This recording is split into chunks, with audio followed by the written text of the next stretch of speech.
Hey, what's up everybody? I hope you all are doing absolutely fine. This is Rudraditya, and in this video I am going to do my full in-depth review of the OnePlus Nord CE2. And I have been using this phone from last 35 days, but I'm not gonna lie, I'm using this phone as my secondary phone, not as my primary phone. My primary phone is the OnePlus 9R at the moment, so yeah, I'm using it as my secondary phone, but still I have used this phone extensively. Make sure to watch it till the end to know everything. And now, without wasting any time, let's start this review. Alright, so starting first with the build quality and the design of this phone, then yeah, the build is nice, I would say, but you will get a lot of plastic materials, like this whole rear, the frames are made up of plastic. In front you will get glass obviously, but yeah, it is a plasticky phone, but it is not bad in terms of quality. The plastic which OnePlus used here is good, but for more premiumness we could expect a glass body, especially from a brand like OnePlus at a 25,000 price range, isn't it? Because in the original OnePlus Nord we get a glass body, the rear body, but the frames were plastic, so that was fine. But this is entirely a plastic body, so that's the thing to note.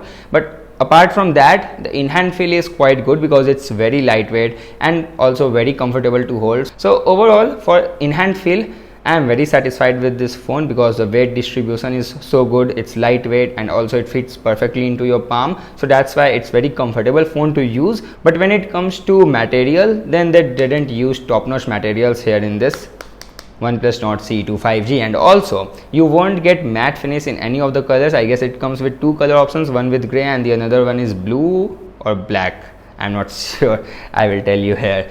Anyway, both are glossy and it catches a lot of fingerprints, as you can see.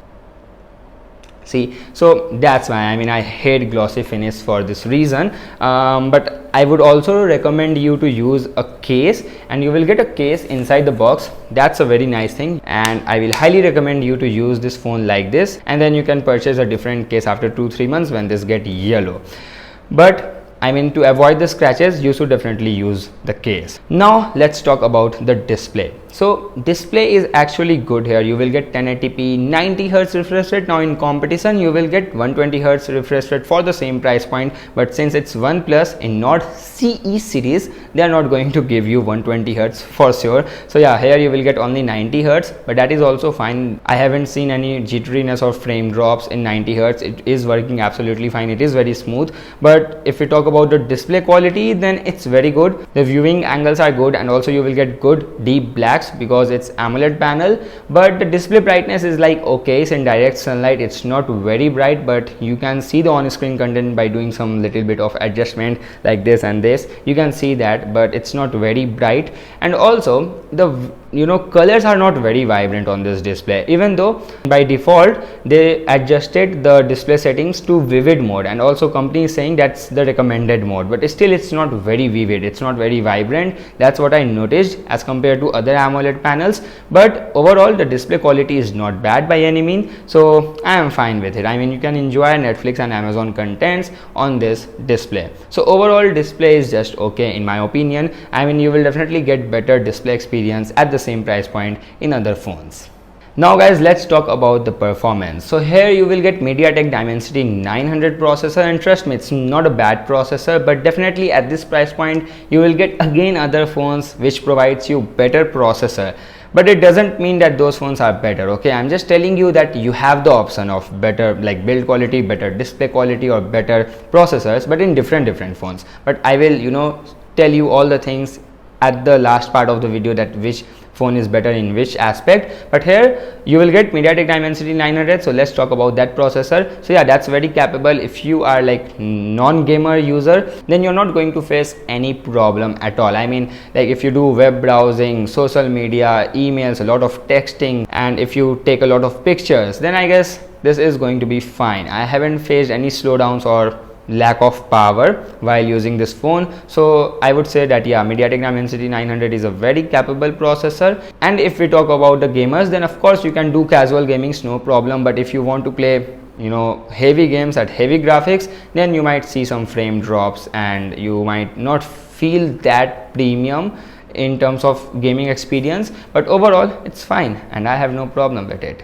And you know what, I want to add one more thing why I don't have a problem, because I am a normal user. Like 3-4 years back, people were too much mad about the processor and the cameras, but nowadays in 2022 or 2021, people starts preferring other things as well. They also want to know about the battery, display, build quality, and other essential things as well, which can actually make your phone better. So you know what, in 2022 we are more smarter as compared to what we are in like 2019 and 2018, because we should focus towards a phone which is a perfect all-rounder rather than it's just, you know, excellent in just one or two things. So yeah, that's the thing. So that's why I have no problem with the processor of this phone, because you know, I know that there are a lot of other phones which provides you far better performance than this phone. But I mean, if I am fine with this phone, if I am a lightweight user, if I don't play games, then why I should focus on those phones if this phone is also fulfill all my, you know, needs. So that's my point. So now let's talk about the battery. Well, I'm not going to talk about the specifications, and as I told you in the early part that I'm using this phone as my secondary device. So my average screen on time daily on this phone is like between 2 to 3 hours, and then it gives me 2-day and sometimes 2.5-day battery life very easily. But if you are someone who is like spend 6 to 7 hours on your phone, then I guess it is still going to give you 1-day battery life without a doubt. And I have been using this phone from last 1 month, and I haven't noticed any, you know, downfall in the battery performance. So that's very consistent here. So yeah, I have no problem with the battery. But when it comes to charging, you will get 65-watt charger support and also the adapter inside the box, thank God. So yeah, it will charge your phone like from 0 to 100% in 30 to 40 minutes, and that's again absolutely amazing. Now again, if we talk about the charging tech, then you will get better phones like 120-watt chargers in Xiaomi 11i Hypercharge, which can charge your phone in like 17-18 minutes from 0 to 100%. But it's up onto you, like, do you need that 120-watt charger, and is it going to be the deal breaker thing which force you to skip this phone and to buy that phone? Now it's up onto you. Like, I feel like 65-watt is the sweetest spot and the best thing in the phones, because it can charge your phone in 30 to 40 minutes, which is dope. And also it doesn't feel like overkill, because 120-watt or 80-watt feels overkill for me. So that's why I'm pretty much satisfied with the 65-watt charger of this phone. Now let's talk about the software. So software part is actually, you know, quite tricky, or let's say complicated here in this phone, because they said, definitely OnePlus announced that they are going to be Oxygen OS, pure Oxygen OS. They are not going to merge with Color OS in India. But currently this phone has a lot of, you know, characteristics of Color OS, like the camera interface, setting interface is different as compared to my OnePlus 9R, which is currently running on Android 11. So that's the thing to note. Now I know with Android 12, or let's say with Oxygen OS 12, both phones are going to be run on the same interface, but right now this phone has the characteristics of Color OS, and I have also high hopes from Oxygen OS 12. Well, that's a different thing. When they will launch that, we will see that. But yeah, one thing is tricky here, that this phone comes with Android 11 out of the box by OnePlus. I mean, in 2022 Q1 is about to end, and still we are going to get a phone which running on Android 11, and you will get 2 years of major Android updates, so means Android 12 and 13, and then that's it. And in Pixel 4a now we can use Android 13. I mean, it's not official, but still we can get the glimpse of Android 13, and just imagine that this phone has the support of Android 13. That's the limit. And then additional year of security patches. So software support is not that great, even though it's a OnePlus phone, but software experience is going to be fine. It's a no nonsense, bloat free and ad free experience which you are going to get here in the OnePlus Nord C2 5G. So overall I like the software of this phone. As I said, the same thing about the OnePlus Nord 2. So no problems, but yeah, software support could have been little better, even though it's a mid-range phone. Anyway, now let's talk about Rudra extras. So you will not get stereo speakers here, you will only get one bottom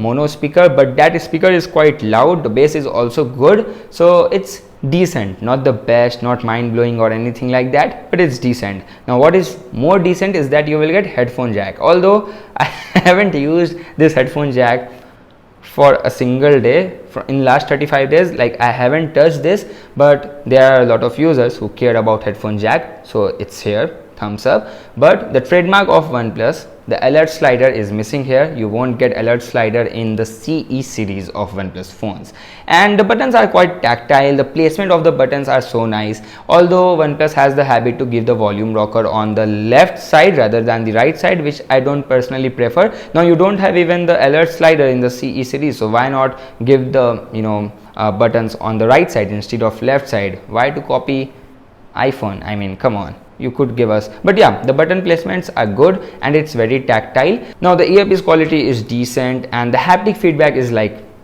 average. I won't say it's good, but it's not bad either, and it's definitely, I mean, you can't get that premium feel in the haptic feedback here, but yeah, I mean, that's fine. So that's it from the Rudra's extras. Now let's talk about the cameras. So actually there's nothing to talk about cameras because I already compared this phone with the Realme 9 Pro Plus. In that video you will get a lot of idea, in fact the whole idea of that how good the camera of this phone is. So I will suggest you to watch that video after watching this video. So like we talked about everything, I guess. So now it's time for the final verdict. So see, as I told you, like it's very complicated to say like which phone you should buy, especially in a 25,000 range, because there are a lot of phones. But if you want no nonsense phone and like a phone which is good or decent, let's say, in every department, in battery, display, build quality, and processor, camera, software, then this phone is good. But if you want like I just want best camera phone under 25,000 rupees, then you can go with other phones. If you want best battery or best display phone or anything, best performance, best software experience, I doubt software experience is going to be best in this phone. But if you want other things best, then you can go with other phones. There are a lot of great options like Realme 9 Pro Plus, Mi 11 Lite, Any 5G, Mi 11i, Realme GT Neo 2 is also sometimes available below 25,000 rupees. Mi 11X is available for 26,000 rupees with Qualcomm Snapdragon 870, and then there are other phones as well which you can go for. So at the end of the day, it depends on you, like what your requirements are and what type of phone you want. So if you want an all-rounder phone, then you can go with the OnePlus Nord C2. It's not a bad deal. And yeah, on internet you will see a lot of hate on these phones. Generally on OnePlus and Xiaomi, people are like so harsh, but I mean they are good. Yeah, people expect too much from these brands, especially from OnePlus and Xiaomi, and then if they didn't up to their expectations, they start criticizing them, which is not right. So don't always fall for the internet hype. You can watch this type of reviews and subscribe to the channel for most trustable contents, and also tap that bell icon, select all to get all the notifications of my videos. And yeah, that's my final verdict. You can go with this phone if you want like each and everything decent, but not the best, because it's not the best in any of the thing except the software, which is also quite subjective. Maybe some people like One UI, maybe some people like the software of Realme or Xiaomi. So it's a subjective thing, but in my opinion, it's a very minimalistic experience when it comes to software. So in software this phone is best, but in other things this is just decent, or let's say average, but not bad. So you can definitely consider this phone for the 25,000 rupees, or let's say for 22,500 rupees after the card discounts. And yeah, go with the base variant, not with the higher variant. That's my recommendation, but it's upon to you. So yeah, that's it. If you find this video helpful, as I said already, do all the drills, like this video. That will help me to spread the reach of this video to more people. So yeah, thank you for watching. I will see you very soon in my next video. Until then, bye bye, take care.